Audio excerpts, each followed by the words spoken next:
In the vast mythology of Hollywood, there are names that rise above the rest. Figures who become more than actors, more than directors, more than men. Clint Eastwood is one of those names.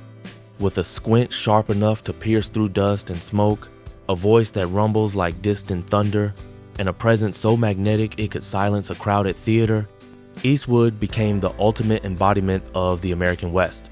The lone gunslinger, the relentless detective, the stoic hero, his image on screen was larger than life, untouchable, immortal. For millions around the world, Clint Eastwood was not simply a performer, he was an icon. From Sergio Leone's spaghetti westerns A Fistful of Dollars, For a Few Dollars More, The Good, The Bad, and the Ugly, to the hard-edged streets of San Francisco and Dirty Harry, Eastwood was the man who redefined toughness. He gave birth to the archetype of the modern cowboy. Not a flawless hero draped in morality, but a man carved from stone, silent, dangerous, and unpredictable. To generations of moviegoers, he was the man with no name, the unbreakable outlaw who could never truly be defeated. And yet, icons cast long shadows. Behind the legendary glare of Clint Eastwood lies a story rarely told. A story not of invincible cowboys or righteous cops, but of a complicated, flawed man whose life off-screen was just as dramatic, controversial, and fractured as anything he ever played on film. For all the roles that made him a legend, Eastwood's real life was written in secrets, contradictions, and scars. His professional triumphs were undeniable. Oscar-winning director of Unforgiven and Million Dollar Baby, producer of films that defined eras, and still working well into his 90s, refusing to fade away. But his personal life? That was another film entirely. One filled with countless love affairs. Children born out of wedlock, marriages that collapsed under the weight of his infidelity, and a reputation for being as cold and unyielding in private as he was stoic on screen. The Hollywood press called him a genius, a visionary, and also at times a ruthless womanizer. A man whose private behavior contradicted the disciplined, silent hero he projected to the world. Co-stars admired his talent, but often described him as distant, aloof, and emotionally impenetrable. To some, he was the ultimate professional.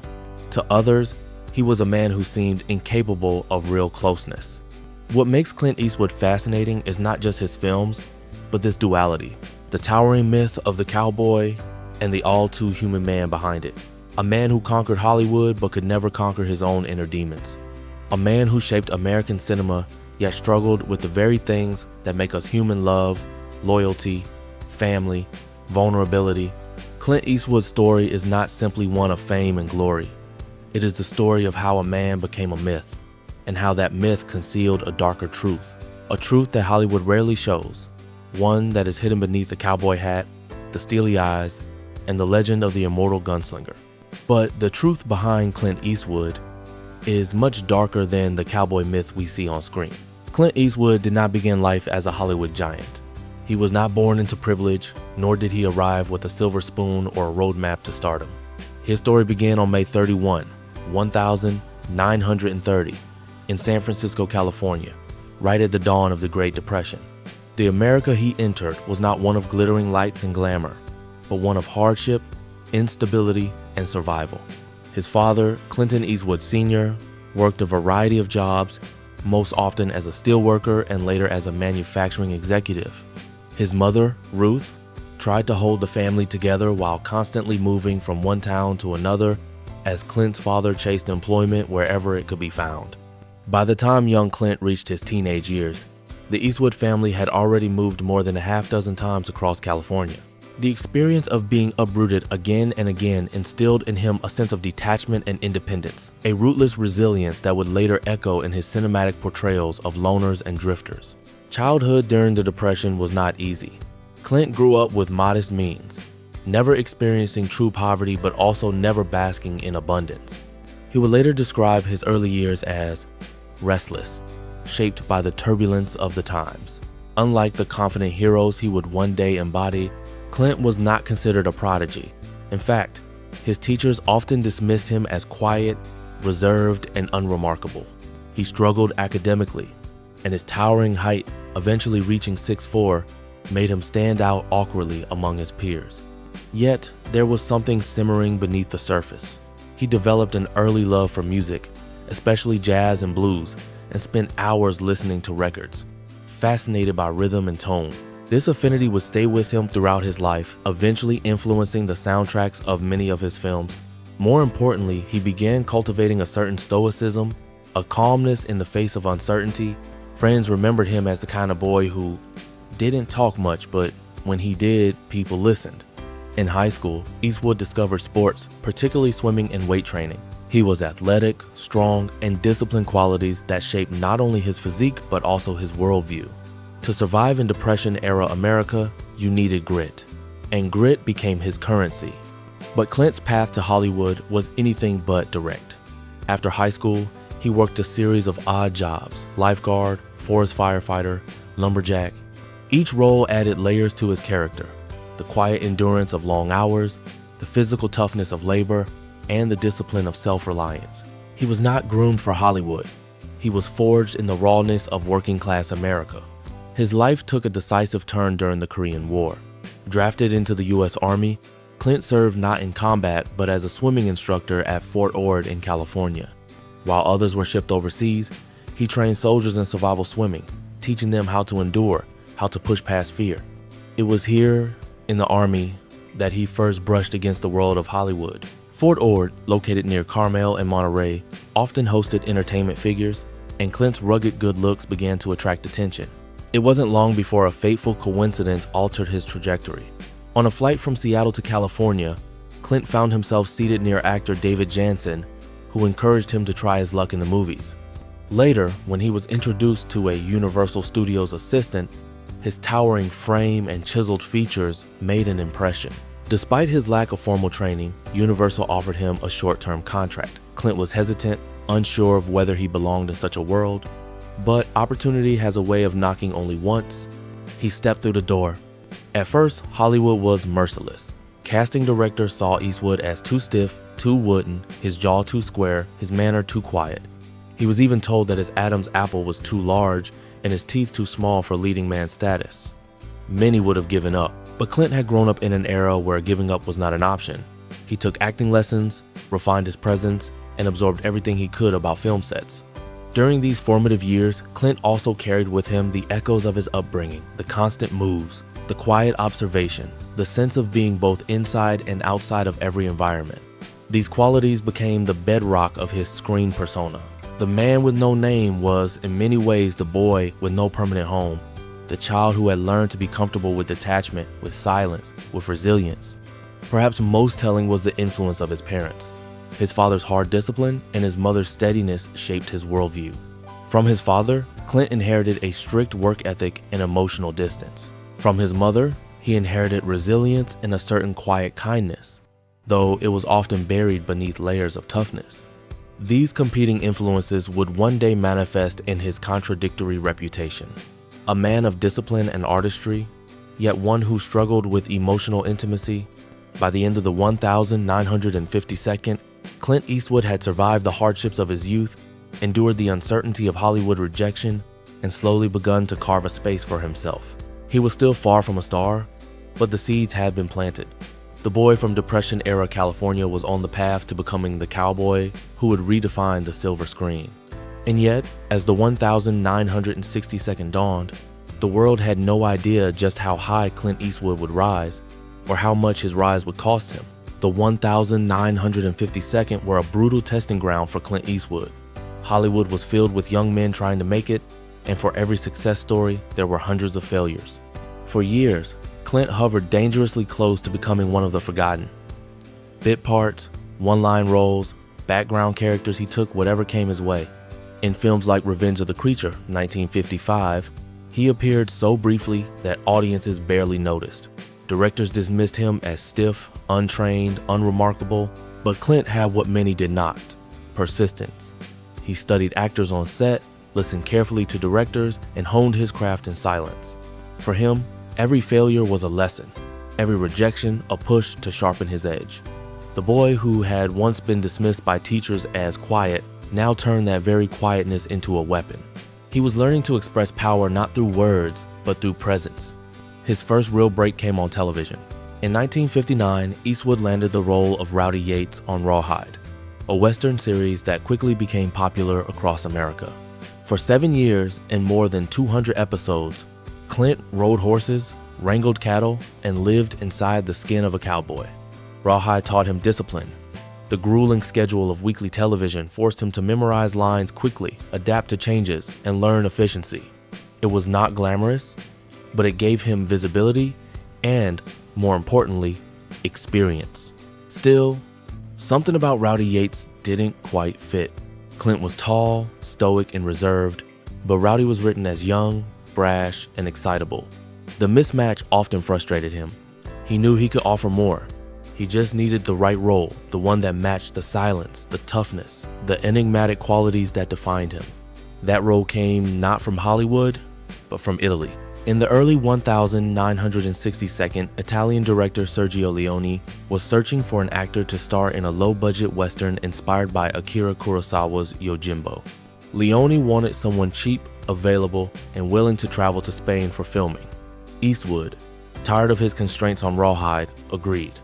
He packed a small bag, brought along his own jeans, boots, and a poncho, and flew overseas for what seemed like a strange gamble. The result was A Fistful of Dollars, 1964, a film that would change cinema forever. In Leone's world, Clint Eastwood became the man with no name. He hardly spoke, letting silence, stares, and sudden violence do the talking. The squint, the cigar, the poncho, all became legendary. This was no clean-shaven Hollywood cowboy. This was a darker, grittier gunslinger, one who blurred the line between hero and outlaw. Audiences had never seen anything like it. The film exploded across Europe and, when eventually released in America, turned Eastwood into a star. The sequels, For a Few Dollars More, 1965, and The Good, the Bad, and the Ugly, 1966, cemented his place in history. Together, the Dollars trilogy redefined the Western genre. Leone's operatic style and Ennio Morricone's haunting scores paired perfectly with Eastwood's icy restraint.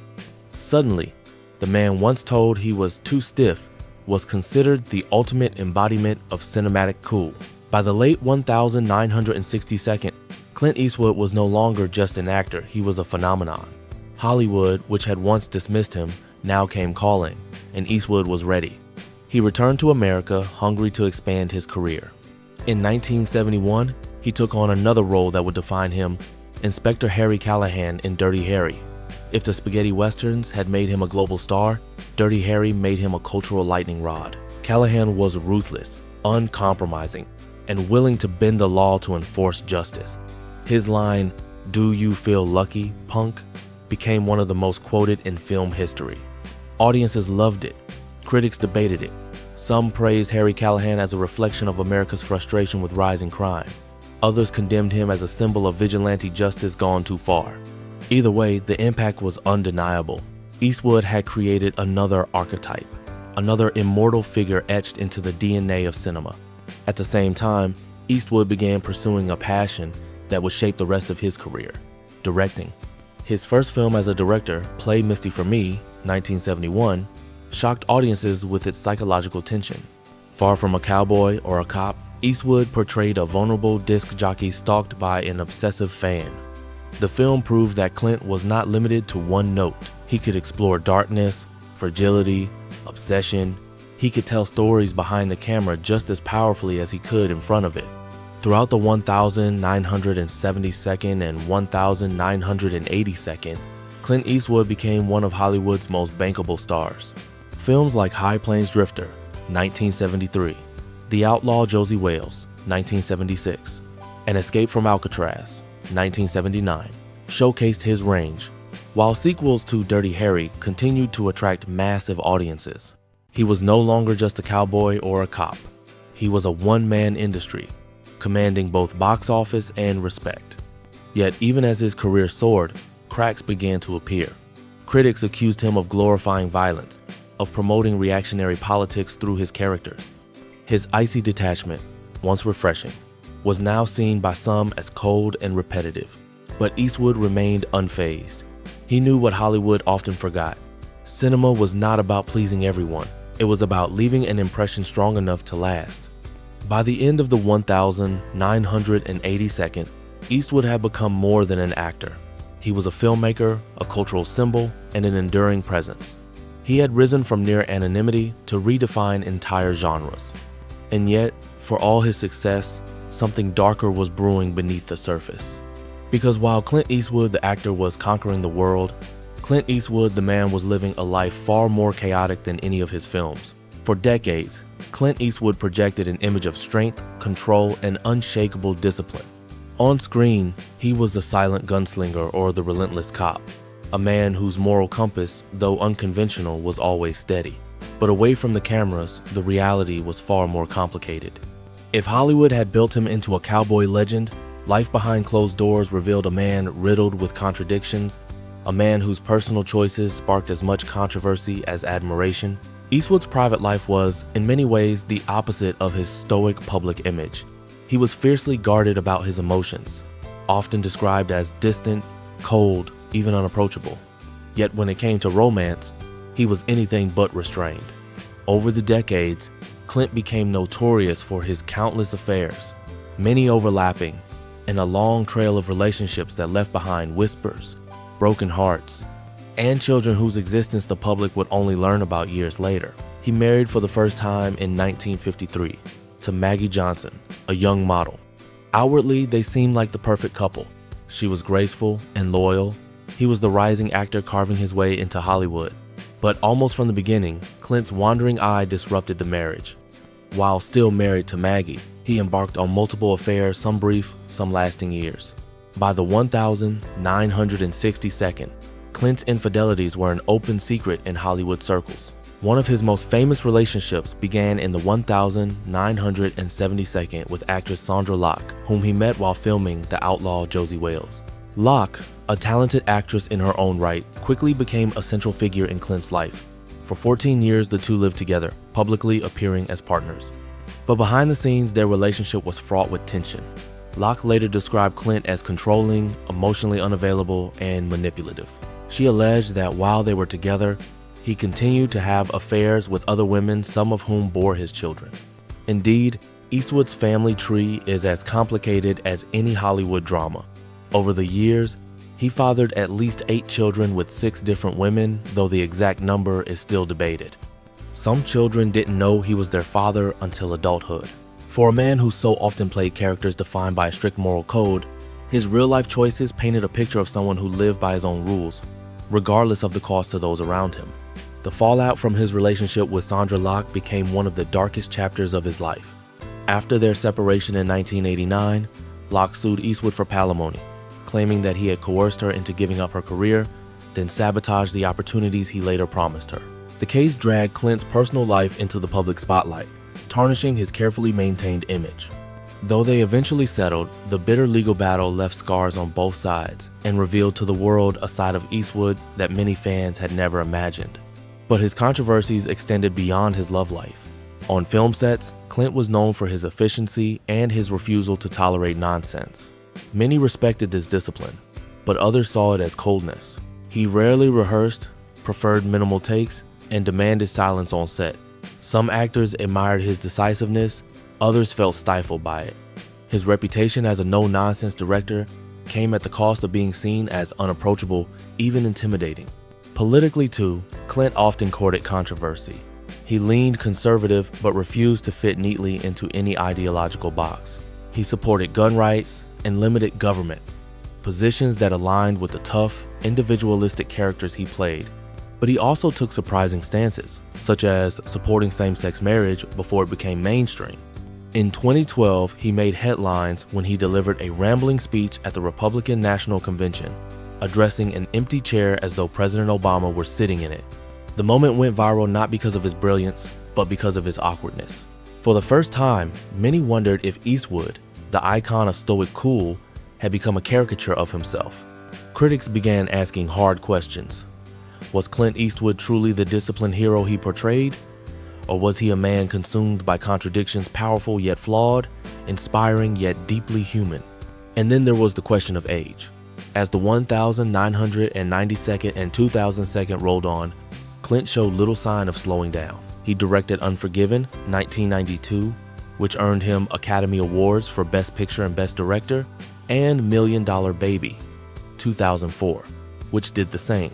Yet, even as Hollywood celebrated his artistry, his personal life continued to shadow his reputation. Reports of strained relationships with his children, broken partnerships, and emotional distance refused to disappear. For fans who worshipped him as the immortal cowboy, these revelations were jarring. How could the man who stood for honor and toughness in the good, the bad, and the ugly or Dirty Harry be the same man accused of manipulation, betrayal, and coldness in real life? The answer, of course, lay in the very nature of myths. Myths are designed to conceal flaws, not reveal them. And Clint Eastwood, the myth, had grown far larger than Clint Eastwood, the man. The paradox of Clint Eastwood became undeniable.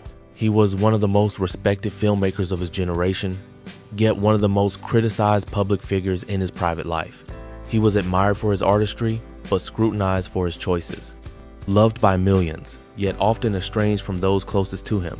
By the time he entered his later years, Clint had become both legend and cautionary tale.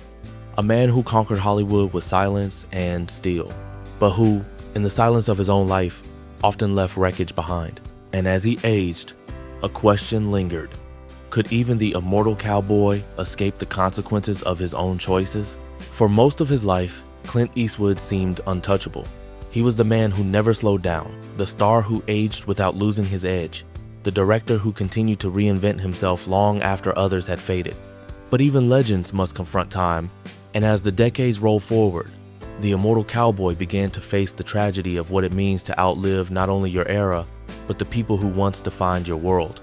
By the 1992nd, Clint Eastwood was already in his 60s. For most actors, that would have meant retirement or a slow fade into smaller supporting roles. But Clint defied the odds. Instead of retreating, he delivered one of his greatest masterpieces, Unforgiven, 1992. It was not just another Western. It was a deconstruction of the very myth that had made him famous. The film told the story of an aging gunslinger, William Money, who comes out of retirement for one last job. Money is not heroic. He is haunted, broken, worn down by violence. The character was, in many ways, Clint himself, the cowboy at the end of the road, staring into the shadow of his own mortality. The film won 4 Academy Awards, including Best Director and Best Picture, and solidified Eastwood not only as a star, but as a filmmaker of the highest order. Yet beneath the triumph was an undeniable truth. Clint was aging, and with each passing year, the myth of the invincible cowboy edged closer to the reality of an old man. The 2002 brought another wave of brilliance. Mystic River, 2003, and $1 Million Baby, 2004, once again placed him at the center of critical acclaim. But $1 Million Baby also carried a sense of tragedy, both on screen and off. As Frankie Dunn, the grizzled boxing trainer who faces devastating loss, Eastwood delivered one of his most vulnerable performances. The film's story of ambition, sacrifice, and heartbreak resonated deeply, as though Clint himself was grappling with the ghosts of his own past failed relationships, estranged children, and the inevitability of endings. But while his career entered a late golden age, his personal life remained tangled. He separated from his second wife, Dina Ruiz, after nearly 2 decades together. Rumors of new romances and distant family ties continued to swirl. His children, many of whom pursued their own careers, spoke at times of admiration, but also of distance. For a man who had built his life around control and discipline, the personal chaos seemed tragically out of sync. The tragedy of Clint Eastwood is not found in scandal alone, but in the contradiction of his existence.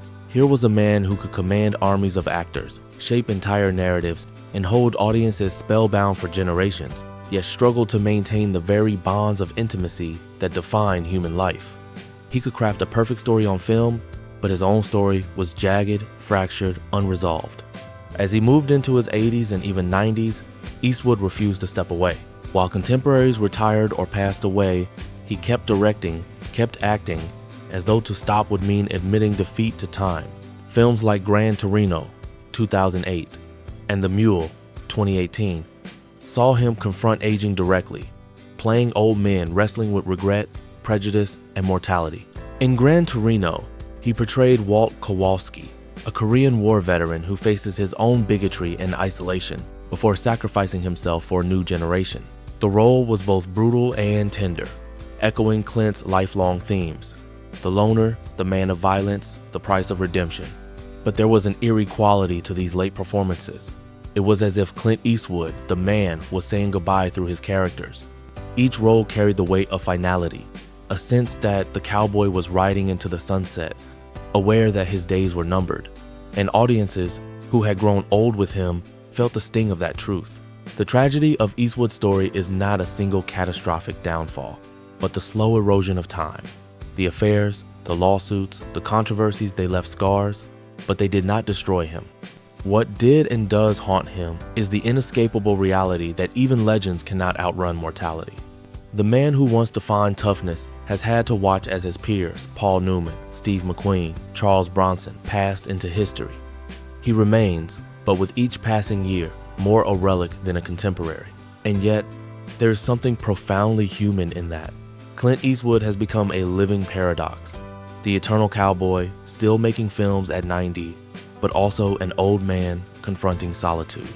His story is one of triumph, yes, but also of loss, the loss of time, of relationships, of the illusion that any of us can remain untouchable forever. By the late 2010 second, interviews with Eastwood revealed glimpses of weariness. He spoke less of politics, more of legacy. He seemed reflective, sometimes even regretful. Friends described him as quieter, lonelier, though still fiercely dedicated to his work.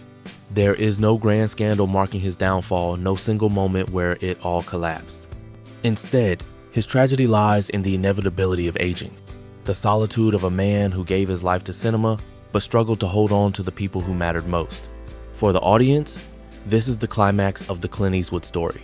Not a gunfight at high noon, not a courtroom battle or a cowboy duel, but the sight of an old man, once larger than life, confronting the simple, universal truth: even legends must fade. And as the lights dim on his career, one question remains: will Clint Eastwood be remembered for the myth he created, or for the man he truly was? Clint Eastwood's story is a paradox, a collision of myth and reality. On one hand, he is the embodiment of cinematic immortality, the squinting gunslinger of Sergio Leone's westerns, the uncompromising detective of Dirty Harry, the visionary director of Unforgiven and $1 Million Baby. His films reshaped genres, inspired generations of filmmakers, and carved his name into the very foundation of Hollywood. Few artists have maintained relevance across 7 decades. Fewer still have done so while reinventing themselves time and time again. On the other hand, his personal life tells a different story, one of fractured relationships, of love affairs that blurred into scandal, of children who grew up in the shadow of a man too distant to hold. He lived by his own rules, and in doing so, left behind as much pain as inspiration. For some, he will always be a symbol of discipline and artistry. For others, he will remain a reminder that greatness often comes with shadows. But perhaps that is the essence of Clint Eastwood's legacy. He is not a flawless hero, nor a complete villain. He is both. He is the gunslinger who walks alone, burdened by choices, haunted by mistakes, yet still moving forward with unshakable resolve. His films endure not because they celebrate perfection, but because they confront imperfection, the violence, the regrets, the silences that shape human life. Today, as he approaches the twilight of his years, Clint Eastwood remains one of the last living links to Hollywood's golden past. We watch his films, we quote his lines, we admire his toughness, but behind the cowboy hat and the steely glare, there is a simple truth. Clint Eastwood is not just a legend. He is a man flawed, fragile, unforgettable,